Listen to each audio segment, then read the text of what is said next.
Hello friends, কেমন আছো তোমরা সবাই? সম্প্রতি রেডমি তাদের লো বাজেট সেগমেন্টের phone Xiaomi Redmi A3 4G ফোনটি লঞ্চ করে দিল এবং এই ফোনটি লো বাজেট সেগমেন্ট হওয়া সত্ত্বেও এর প্রিমিয়াম ডিজাইন দেখে আমাদের একেবারেই মনে হচ্ছে না যে এটা একটি লো বাজেট সেগমেন্টের ফোন। দেখে মনে হচ্ছে এটা একটি মিড বাজেট বা 20 থেকে 25 হাজারের একটি ফোন। এক্ষেত্রে বন্ধুরা এই ফোনটি প্রিমিয়াম ডিজাইনের সাথে সাথে আমাদের অনেক ফ্যাসিলিটি দিচ্ছে। তো আজকের ভিডিওতে বন্ধুরা আমরা এই ফোনটির বক্স কন্টেন্ট সহ যাবতীয় বিষয় নিয়ে কথা বলবো এবং ফোনটি বাংলাদেশ মার্কেটে কত দামে আমরা পেতে পারি এবং এই ফোনটির বদলে আমরা কোন ফোনটি নিতে পারি বা এই প্রাইস সেগমেন্টে আমরা এই ফোনটির অথবা হিসেবে কোন ফোনটিকে বেছে নিতে পারি তাও এই ভিডিওর মাধ্যমে জানিয়ে দেবো। তো বন্ধুরা এরকমই নতুন নতুন ট্রেন্ডিং ভিডিওর জন্য আমাদের চ্যানেলটি সাবস্ক্রাইব করে বেল আইকনটি প্রেস করে দিন এবং হ্যাঁ বন্ধুরা ভিডিওটিতে লাইক দিতে ভুলবেন না। প্রথমে আমরা এই ফোনটির বক্স কন্টেন্টের দিকে খেয়াল করলে লাল সাদা কম্বিনেশনের একটি বক্স দেখতে পাবো, যেখানে আমরা রীতিমতো সকল জিনিসই দেখতে পাচ্ছি। বক্সের মধ্যে প্রথমেই আমরা আকর্ষণীয় ফোনটি দেখতে পাবো এবং তারপরে আমরা কিছু guideline paper, SIM ejector tool, 10 ওয়াটের adapter type A to type C একটি কেবল আমরা ফোনটির বক্সের মধ্যে খেয়াল করব। তো এছাড়া আমরা কিন্তু আর কিছু দেখতে পাচ্ছি না, এখানে কিন্তু ব্যাক কভার আমরা বক্সটিতে পাবো না। তো বক্স কন্টেন্ট হিসেবে আমরা এই জিনিসগুলো দেখতে পাচ্ছি। এবার দেখুন বন্ধুরা ফোনটির প্রিমিয়াম ডিজাইনটি খুবই দুর্দান্ত ডিজাইন কিন্তু আমার কাছে লাগছে এবং বিল্ড কোয়ালিটির কথা বললে আমরা ফ্রন্টে কিন্তু কর্নিং গরিলা গ্লাস 3 এর প্রোটেকশন দেখতে পাচ্ছি এবং ব্যাক সাইডে আমরা দুটি ভেরিয়েন্ট পাবো, একটা হচ্ছে ইকো লেদারের এবং আরেকটা হচ্ছে গ্লাস ব্যাকের। তো গ্লাস ব্যাকের যে ফোনটি সেটা কিন্তু সব থেকে প্রিমিয়াম লাগছে অন্তত আমার কাছে। তবে ইকো লেদারের ক্ষেত্রে আমাদের কিন্তু বিল্ড কোয়ালিটিটা আরো বাড়িয়ে দেবে। তো এই ফোনটির ডিজাইন কিন্তু সব থেকে হাইলাইট করার মতো বিষয় বা এই ফোনটির সব থেকে হাইলাইটেড বিষয় হিসেবে আমার এই ফোনটির ডিজাইনকেই মনে হয়েছে। তাছাড়া এই ফোনটির আমরা যদি পোর্টস অফ বাটনসের দিকে খেয়াল করি আমরা প্রয়োজনীয় সকল পোর্টস অফ বাটনসে পাচ্ছি, তবে এখানে air blaster, secondary noise cancellation microphone কিন্তু আমরা এখানে দেখছি না। এবং ফোনটির একটি মজার ব্যাপার হলো এখানে যে স্পিকারটি সেটা কিন্তু ফোনটির আমরা উপরে দেখতে পাচ্ছি। এখানে আমরা অন্যান্য ফোনের যে নিচের দিকে স্পিকার দেখতে পাই সেটা না, এখানে আমরা কিন্তু উপরের দিকে স্পিকার দেখতে পাচ্ছি, যেটা হ্যাঁ একটি ভালো সাউন্ড কোয়ালিটি কিন্তু আমাদেরকে দিয়ে থাকবে। তাছাড়া এই ফোনটির ডিসপ্লের দিকে খেয়াল করলে আমরা একটি ডিসেন্ট ডিসপ্লে ফোনটিতে খেয়াল করছি। এক্ষেত্রে 6.71 ইঞ্চি এর 90Hz রিফ্রেশের IPS LCD ডিসপ্লে দেখতে পাবো এবং এখানে একটি ওয়াটার ড্রপ নচ ডিসপ্লে আমরা খেয়াল করবো। রেজলিউশন হিসেবে 720x1650 পিক্সেল দেখবো এবং PPI ডেন্সিটি হিসেবে 268 PPI ডেন্সিটি আমরা ফোনটিতে খেয়াল করবো। তো বন্ধুরা মাল্টিমিডিয়া পারফরমেন্সের কথা বলতে গেলে আমরা মোটামুটি বা এভারেজ একটি মাল্টিমিডিয়া পারফরমেন্স পাবো, যেহেতু 720 পিক্সেলসের আমরা এখানে ডিসপ্লে দেখতে পাচ্ছি। সেক্ষেত্রে কিন্তু আমাদের খুব একটি ভালো পারফরমেন্স দিবে না ভিডিও ওয়াচিং এর ক্ষেত্রে বা মাল্টিমিডিয়ার কথা যদি আমি এখানে বলি, সেক্ষেত্রে আমাদের খুব একটা প্রিমিয়াম পারফরমেন্স কিন্তু আমরা এখানে পাবো না, একটি অ্যাভারেজ পারফরমেন্স পাবো। তবে এখানে বাজেট অনুযায়ী এই পারফরমেন্সটি আমাদের জন্য পর্যাপ্ত। এবং এই ফোনটির চিপসেট হিসেবে আমরা একটি লো বাজেট সেগমেন্টের চিপসেট দেখতে পাচ্ছি, সেটা হলো MediaTek Helio Z36 12 nanometer architect বিল্ডের একটি চিপসেট। এখানে আমরা জিপিইউ হিসেবে পাওয়ার VR GE8320 এর একটি আমরা জিপিইউ খেয়াল করবো। এক্ষেত্রে আমরা কিন্তু হাই গ্রাফিক্সে বা লো গ্রাফিক্সে আমরা কিন্তু খুব বেশিক্ষণ এই ফোনটি থেকে গেম রান করাতে পারবো না, বা এখানে আমরা কিন্তু কোনো হেভি অ্যাপস বা হেভি গেমস এই ফোনটিতে আমরা ইনস্টল করতে গেলে কিন্তু আমাদের ফোনটি ল্যাগ বা হ্যাং করবে এমনটা খেয়াল করবো, বা আমরা গেম পেলেও অতটা এই ফোনটি থেকে করতে পারবো না, বা হেভি অ্যাপসও আমরা কিন্তু ব্যবহার করতে পারবো না।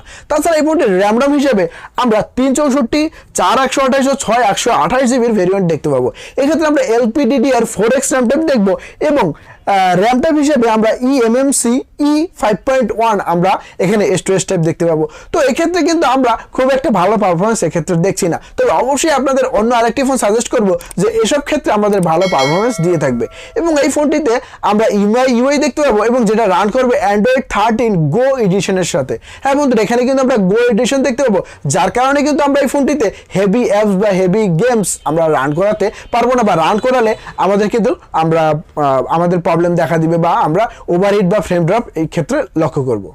ফোনটির ক্যামেরা সেকশন নিয়ে কথা বলতে গেলে ফোনটির ব্যাক প্যানেলে আমরা দুটি ক্যামেরা সেন্সর দেখতে পাচ্ছি এবং এই ফোনটির ক্যামেরা সেন্সরের যে স্টাইলটি এখানে রাখা হয়েছে বা ক্যামেরা বামটি আমরা দেখতে পাচ্ছি সেটা কিন্তু অবশ্যই আকর্ষণীয়। এখানে মেইন ক্যামেরা সেন্সর হিসেবে 8 মেগাপিক্সেলের ক্যামেরা আমরা দেখতে পাবো এবং অন্য যে ক্যামেরাটি সেটা হচ্ছে 0.08 মেগাপিক্সেলের একটি সেকেন্ডারি ক্যামেরা এখানে ব্যবহার করা হয়েছে। তাই বন্ধুরা এখানে কিন্তু এই দ্বিতীয় যে ক্যামেরাটি সেখান থেকে আমরা কিন্তু ভালো পারফরমেন্স পাবো না, তবে মেইন ক্যামেরা সেন্সরটি থেকে আমরা পর্যাপ্ত আলোতে খুব ভালো ছবি আমরা এখানে খেয়াল করব। এবং ফোনটির ফ্রন্টে আমরা 5 মেগাপিক্সেলের ক্যামেরা দেখতে পাবো এবং উভয় সাইড থেকে আমরা 1080p 30fps ভিডিও রেকর্ডিং করতে পারবো, যেটা অবশ্যই একটি ভালো বিষয়। ফোনটির ব্যাটারি পারফরমেন্স নিয়ে কথা বলতে গেলে এই ফোনটিতে আমরা 5000 mAh এর নন রিউয়েবল একটি ব্যাটারি দেখতে পাচ্ছি, যেটা চার্জ করতে প্রোভাইড করা হচ্ছে 10 ওয়াটের একটি অ্যাডাপ্টার। এখানে আমরা 2 ঘন্টার আশেপাশের সময় কিন্তু ফোনটি আমরা চার্জ করে নিতে পারবো এবং অনায়াসে এই ফোনটি থেকে একদিন বা 1.5 দিন কিন্তু অনায়াসে এই ফোনটির চার্জ থেকে কিন্তু আমাদের দিন অতিবাহিত হয়ে যাবে। তাছাড়া এই ফোনটির সেন্সরের কথা বলতে গেলে সাইড মাউন্টেড ফিঙ্গারপ্রিন্ট দেখতে পাচ্ছি এবং ফেস আনলক ফোনটি দেওয়া থাকবে। কানেক্টিভিটি হিসেবে আমরা অবশ্যই একটি 4G ফোন হিসেবে দেখতে পাচ্ছি, তবে একটি আকর্ষণীয় বিষয় হলো এই ফোনটিতে কিন্তু আমরা ব্লুটুথ 5.3 দেখতে পাচ্ছি, যেখানে লো বাজেট সেগমেন্টে আমরা ব্লুটুথ 5.1 বা 5.0 দেখতে পাচ্ছি। সাধারণত ফ্ল্যাগশিপ ফোনে বা মিড রেঞ্জ ফোনগুলোতে আমরা ব্লুটুথ 5.3 বা 5.4 দেখতে পাই। সেক্ষেত্রে কিন্তু লো বাজেট হওয়ার সত্ত্বেও আমাদের কিন্তু ব্লুটুথের যে কানেক্টিভিটি সেটা কিন্তু খুব স্ট্রং দিয়ে থাকবে। তাছাড়া NFC কিন্তু আমাদের এই ফোনটিতে আমরা পাবো না, আয়ার ব্লাস্টার নেই, এখানে জিনিসগুলো কিন্তু আমরা ফোনটিতে মিসিং দেখতে পাবো। এবার এই ফোনটির প্রাইসের ক্ষেত্রে আসার আগে আমরা আরো একটি ফোন নিয়ে কথা বলতে চাই, সেটা হলো Motorola Moto G04 এই 4G ফোনটি। এই ফোনটি সম্প্রতি লঞ্চ হয়েছে আমরা দেখতে পাচ্ছি এবং আমরা কিন্তু ইতিমধ্যে ভিডিও তৈরি করেছি, আপনারা এই ভিডিওর এন্ড স্ক্রিনে কিন্তু সেই ভিডিওটিও দেখতে পাবেন।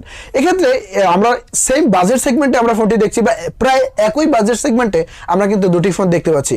সেক্ষেত্রে আমরা যেটা Moto G04 ফোনটি দেখতে পাচ্ছি সেটা কিন্তু পারফরমেন্সের দিক থেকে রেডমি থেকে এগিয়ে রয়েছে ফোনটি। সেক্ষেত্রে আমরা UFS 2.2 দেখতে পাচ্ছি, অ্যান্ড্রয়েড 14 আমরা ফোনটিতে দেখতে পাচ্ছি। তো এক্ষেত্রে কিন্তু আমাদের পারফরমেন্স কিন্তু কয়েক গুণ বাড়িয়ে দেবে এবং আমরা মোটামুটি ভাবে এই ফোনটিতে কিন্তু গেম প্লেও ভালো করতে পারবো এবং রেডমির ফোনটি ডিজাইনটির দিকে এগিয়ে রয়েছে। তো আপনি যদি একটি বেস্ট ডিজাইনের ফোন কিনতে চান সেক্ষেত্রে কিন্তু আপনারা রেডমির এই ফোনটি দেখতে পারেন এবং পারফরমেন্সের দিকে খেয়াল করলে যে এই বাজেটে পারফরমেন্সটা আমাদের একটু ভালো লাগবে, সেক্ষেত্রে Motorola Moto G04 এই ফোনটি দেখতে পারেন। অবশ্য এই ফোনটির এন্ড স্ক্রিনে কিন্তু আপনারা Moto G04 এর ভিডিওটি আপনারা দেখতে পারেন সেখানে ক্লিক করে।